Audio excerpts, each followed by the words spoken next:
Today, we travel to Selma and Tuskegee, Alabama, where we will visit landmarks like the Edmund Pettus Bridge, Booker T. Washington's former home, and the Carver Museum. Alabama local Jay Matthews showed us around some of the key landmarks in the area. Let's start our tour in Selma, Alabama.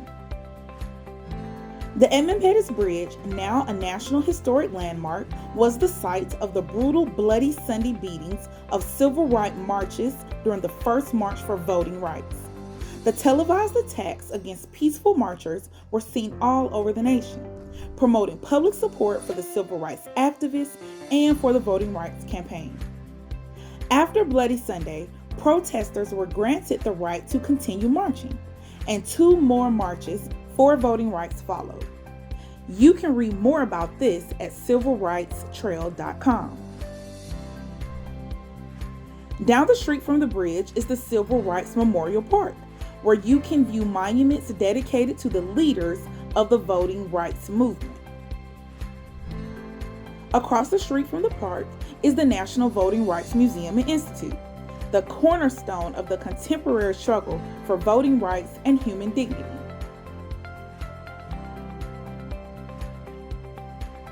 Next, let's head to Tuskegee, Alabama, home of Tuskegee University and the famous Tuskegee Airmen.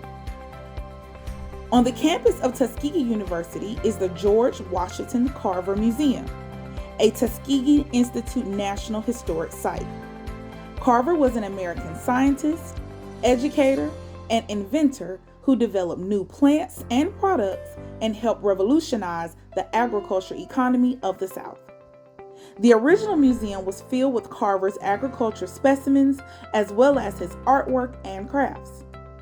Today's exhibits cover the life and accomplishments of Carver. Around the corner from the museum, you can find the Oaks, Booker T. Washington's home and museum. Booker T. Washington, educator and reformer, was the first principal and primary developer of Tuskegee Institute.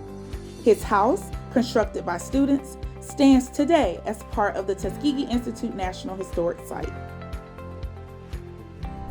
Now, let's continue our journey by traveling north to Boston, Massachusetts, where we will travel through Boston's Beacon Hill neighborhood to hear about a community that championed for equal rights.